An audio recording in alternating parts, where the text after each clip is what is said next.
Hello everybody. This is Viveka from the Nourished Caveman and the Healing Foods Method. I have promised you some more videos, and some of you asked me for live cooking. So here I was in the kitchen trying to make the dinner ready for tonight, and I realized that I could just share this with you in a video. As you can see, this is like live raw cooking. I am at my friend's house in their kitchen, so I don't have all of my stuff.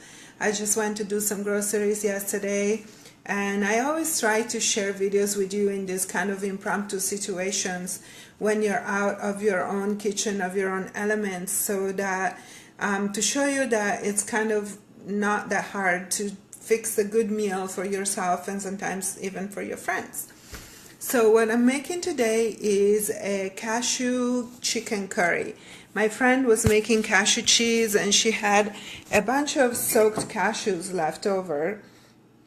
And so I was going to make a chicken curry, so I decided to incorporate some of her cashews into my curry. Just main reason was because there was a bunch of them left in the blender, and I didn't want to throw them away, and I couldn't get them out. And so I was like, I'm going to make this into my sauce.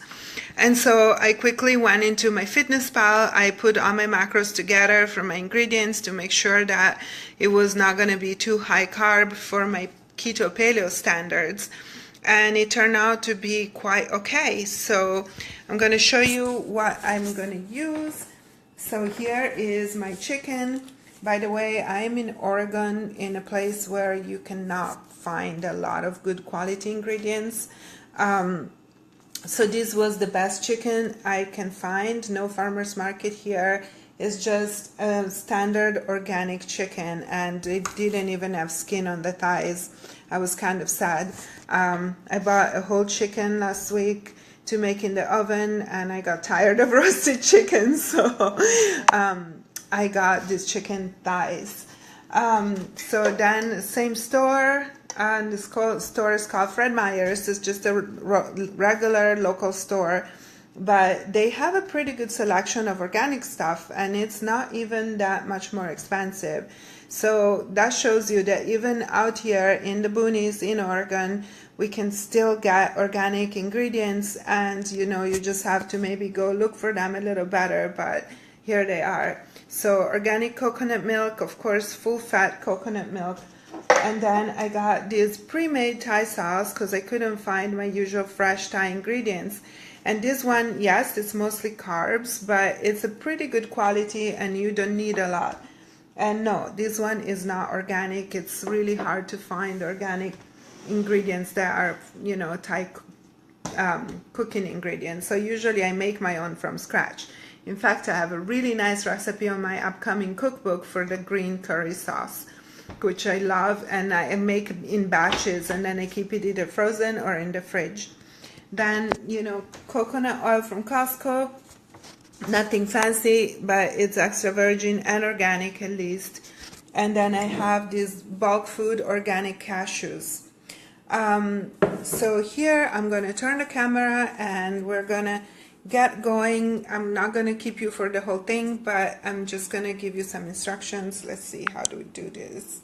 Turn the camera. So I got a really nice cast iron skillet, and turn on the thing. And I don't even have all my measuring tools. So and here, by the way, I was making bone broth. There is my perpetual pot of bone broth. So okay, we might want to do this way. This is like really impromptu cooking video. So somebody commented like, can you keep your camera steady? My mom always tells me like, keep your camera steady or I'm going to be sick. So I put the camera for you people watching on the counter so you don't have to die of seasick. So about 2 tablespoons of coconut oil. That's what I calculated as I put my macros quickly together. I'm going to melt it in the cast iron pan, and then I am going to brown my chicken And as the oil is melting, I brought the chicken to room temperature, by the way. I prefer to do that so that the meat will brown out nicely and it doesn't do a temperature shock. So, and by the way, I'm going to turn to this side, to our blender real quick. I put the coconut milk, a tablespoon of this curry paste, and about a cup of the soaked cashews in this high power blender and blended them all together. I'm going to put the recipe on the blog on Friday, so for exact ratios and exact macronutrients, don't worry, it's going to be on the blog on Friday. I guess I have to at this point. So I put it all in here and mix it together. There it is. That's going to be my sauce. Took about 30 seconds, and now I am heating up the oil in my cast iron skillet. I've calculated about a pound of chicken thighs. So here they are, just your standard chicken thighs, don't have skin on them. And I'm going to put them in with 2 tablespoons of coconut oil. Ow.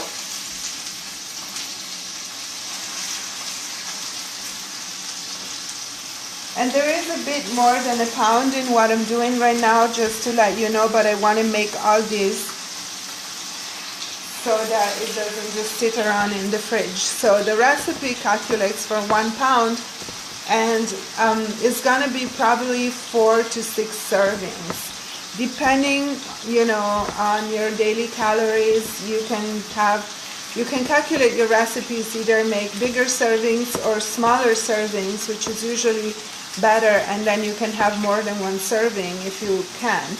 But the smaller servings are more convenient. Let me put this in the sink and wash my hands. And here I am. Hi, I'm back, and let's look at this chicken. So chicken is there browning, and I'm going to let it brown nicely on one side and then turn it. And then what I'm going to do is I'm going to pour in our sauce. And once the chicken is almost done, hi Patty! Oh, hi Patty! Patty is in my boot camp course. How's that going, Patty? I hope you're having fun with the recipes. And she had a trip out of town. I hope that went well. And I hope you saw my answer to your questions. Anyways, hi Patty. So I'm gonna just brown the chicken on both sides, and I'm gonna need a fork to turn it so I don't get it stuck.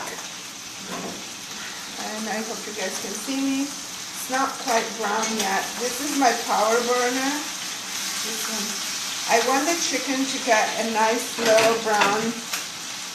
little brown on the bottom, on both sides actually, because this recipe is really simple. So we want to get our flavors from wherever we can. So the better, the more flavor, the better.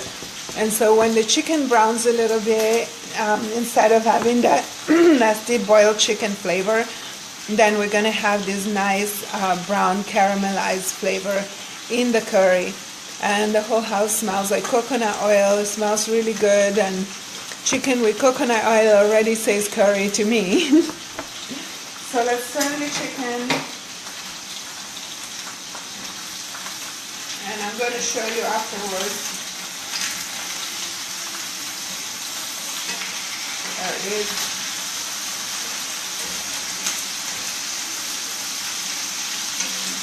I usually wear an apron when I do this, but not being my house, there is no apron. It's a bit splashy.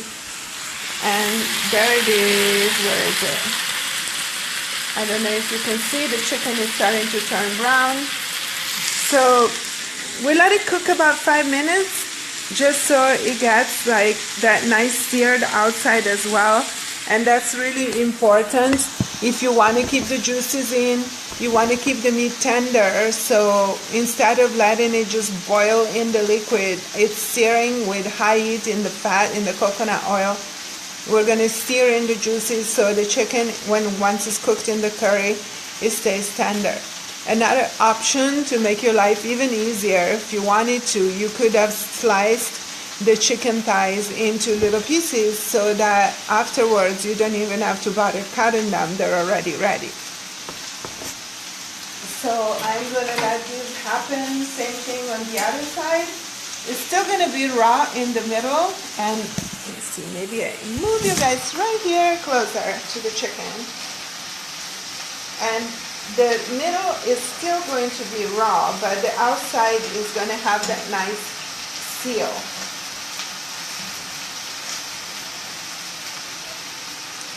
And what's going to happen next, see, I just let it do its thing, and in the meantime talk to you. Do you guys have any questions so far? We have a couple of minutes until that chicken gets ready before we put the sauce on. I know there is some of you watching out there, so if you have any questions for me, this would be a good time, because I'm just waiting. And you know, this is the time where you could do other things, like you could do get your cauliflower rice ready, make those keto naan breads in the oven. You know, I have not planned for that yet, but I have a cauliflower in the fridge that I'll probably do tonight to go with this chicken and be cauliflower rice. I like to make my curry a couple of hours before so that it sits, and then I rewarm it, but the flavors really get into the meat at that point. And I don't have to bother with this tonight. I'm going to have some guests over, so now that I had a free minute, I'm just going to throw this together. So here's my chicken ready to turn again and nice and brown. I honestly prefer non-stick pans sometimes, but when you have a really good oil cast iron, it's worth using it. Okay, so here goes the sauce.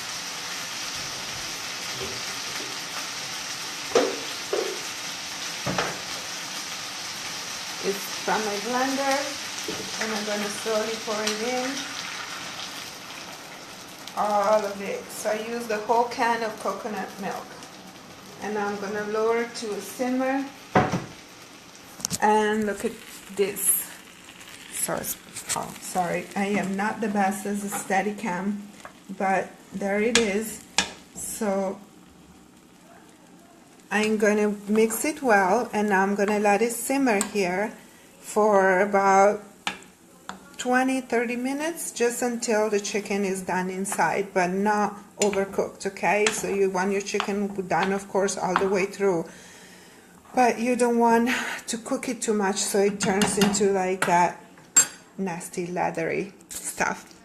Well, here it was, you guys, and I don't know where should we go here so you can see chicken and Vivica. Thank you for watching. The recipe will be on the blog on Friday with macros and instructions and everything for you. And thank you for being a follower of the Nourished Caveman. Of course, it will be, thank you, it will be on the nourishedcaveman.com. That is my blog. Okay, and I will have more videos for you soon. Let me know how you like this crazy last minute cooking video, and if you liked it, I'll do more for you. Bye bye.